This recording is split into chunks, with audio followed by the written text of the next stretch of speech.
Order is given to fire, and the first of the fish is away. Die Laufzeit des Torpedos wird mit der Stoppuhr verfolgt. A cry goes up as a hit is registered, the detonation being clearly heard underwater. Endras surveys the now blazing vessel, and shortly thereafter another merchantman sinks beneath the waves. Endras was a practiced sinker of merchantmen. His final tally of ships sunk amounted to 142,000 tons, and he was an early recipient of the Knight's Cross, having been awarded the medal in September 1940. On this occasion, however, the U-boat is detected, either due to the wake of its periscope having been spotted, or it has been picked up by ASDIC, or both. An enemy escort vessel is bearing down on the submarine, and the cry goes out to prepare for depth charging. The boat now goes into a steep dive in the hope of getting below the preset depth at which the charges are primed to explode.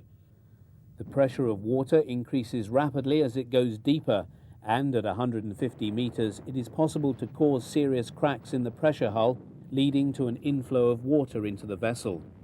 The exploding depth charges shake the U-boat as it continues its plunge. The crew watch the depth gauges anxiously. A close detonation causes the electric lights to flicker.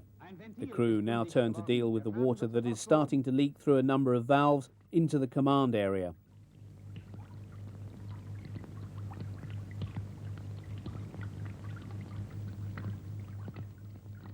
The inflow is secured. The submarine now returns to periscope depth. On occasions, the persistence of British U-boat hunters caused submarines to stay submerged for a very long time. Endras now orders his U-boat to the surface.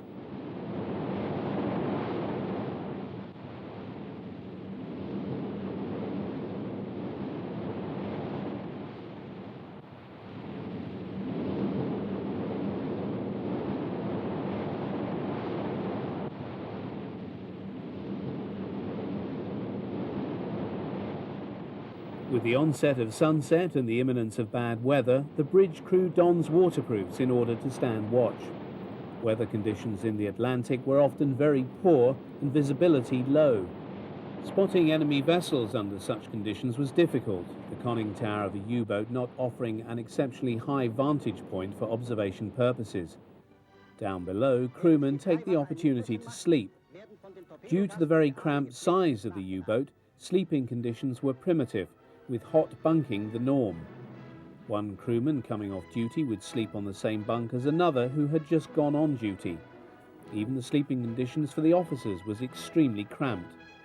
For the torpedo crew, maintenance of their charges was an important and regular part of their onboard duties.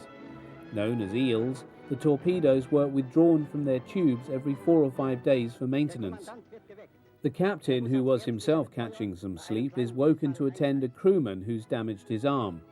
With all the many projections and rough and tumble of life in such a confined space, minor injuries were a common problem on U-boats. This patient is helped by a glass of medicinal schnapps or liberated whiskey. Endras takes advantage and has one himself. Auch hierbei hilft der Kommandant. Zum 50. Male dieselbe Platte. Und immer noch keine Rauchfahne.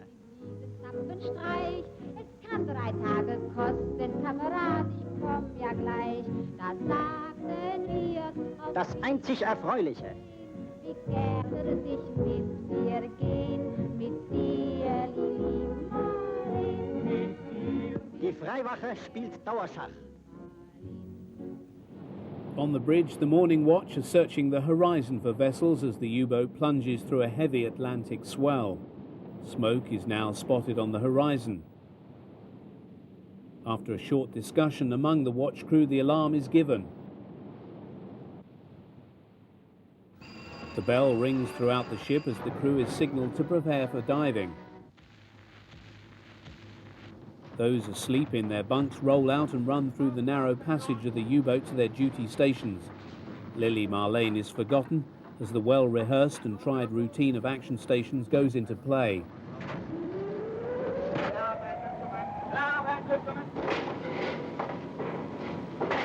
Das Boot geht auf Seerohrtiefe. Loten! Loten!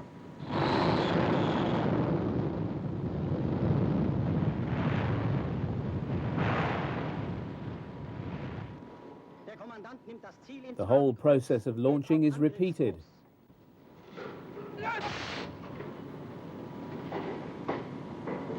Rohr 2, los!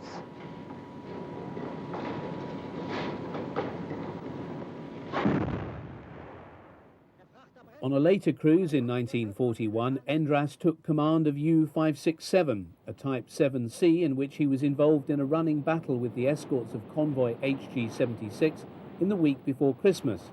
For 5 days, Endras and a host of other U-boats attacked the convoy, assisted by the Condors of KG-40. In the early hours of the 22nd of December, after a 2-hour hunt of the U-boat with Asdic, the escort sloop HMS Deptford located Endras' submarine, depth-charged her and sank her. Endras and all his crew were lost. Dönitz said that he was one of the best and one of our most experienced U-boat commanders.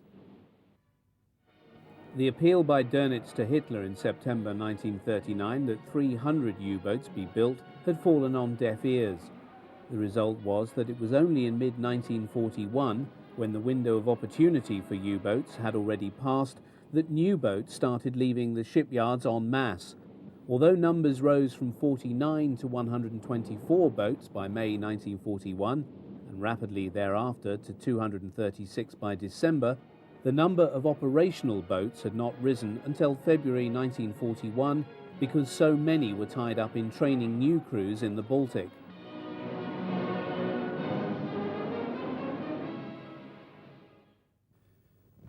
Dönitz could not hope to get Hitler to commit the economic resources to building the U-boats he needed once Germany had invaded Russia in June.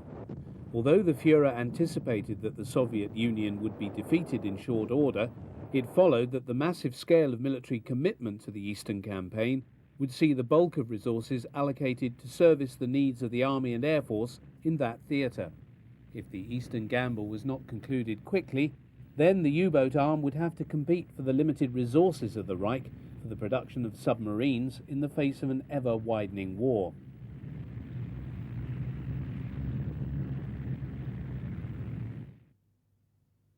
Dönitz also failed to get Admiral Raeder to convince Hitler to change his mind concerning his decision to send U-boats to the Med. On August the 26th, Dönitz had received an order from Führer headquarters ordering the redirection of 6 submarines from the Atlantic to the Mediterranean theatre, where they were to help protect the vital supply routes from Italy, servicing the German and Italian forces in North Africa. This he regarded as a fundamental change of strategy which drew resources away from the Atlantic, which he saw as the primary theatre of naval operations, in order to service secondary concerns. Most frustrating was that at the very time he was witnessing the first real rise in the number of U-boats available to strike a crippling blow against the Atlantic convoys, he saw the means to do so snatched from his hand and directed elsewhere. Hitler was ever anxious to prop up the position of his Italian Axis partner. It certainly was the case that the Royal Navy had been achieving remarkable success against Axis shipping in the Med. Contrary to the images displayed in this propaganda film of the Italian Navy defending a small convoy, it frequently came off the worse in encounters with British submarines and in surface engagements since Italy had entered the war in May 1940. Anxious to ensure that the Italians had no excuse to backslide from their commitments, Hitler had sent the U-boats to combat the effectiveness of the Royal Navy in the theatre.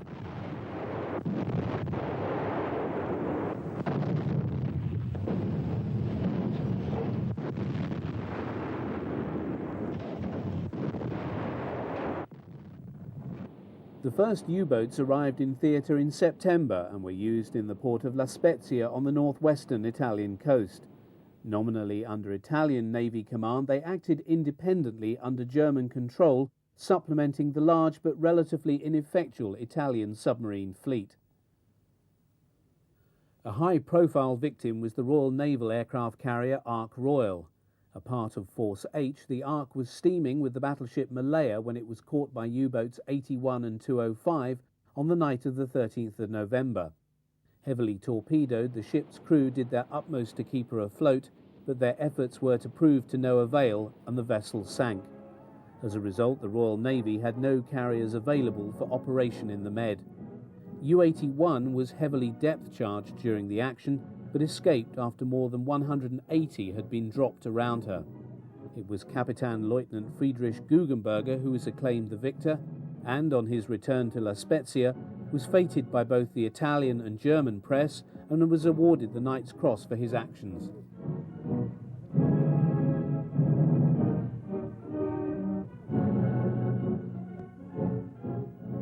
Also present at this award ceremony was Kapitan Lieutenant Hans Dietrich von Tiesenhausen, the commander of U-331.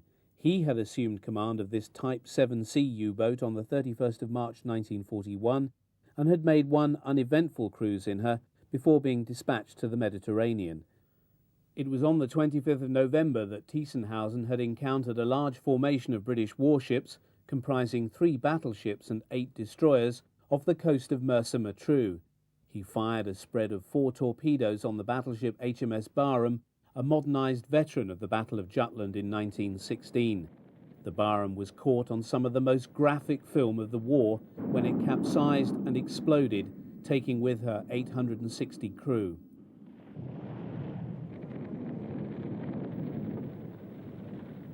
Tiesenhausen was awarded the Knight's Cross for this exploit on the 27th of January 1942. Half a world away, the government of Imperial Japan had determined upon war with the USA and Great Britain in pursuit of her designs for a greater co-prosperity sphere in Asia. On the 7th of December 1941, Admiral Chiyoichi Nagumo launched an airstrike of over 300 aircraft against the US Pacific Fleet in Pearl Harbor. Catching the US defenses totally by surprise, the waves of torpedo and dive bombers sank a large number of battleships. However, their main target, the US carriers, were not present. Declaring the 7th of December 1941 to be a day that will live in infamy, President Roosevelt declared war on Japan the following day. Although Hitler had strained his utmost to avoid his U-boats provoking the Americans, so as not to give them an excuse for joining the war, it was nevertheless he who now declared war on the USA, and, ominously, the grey wolves were about to be let off their leashes.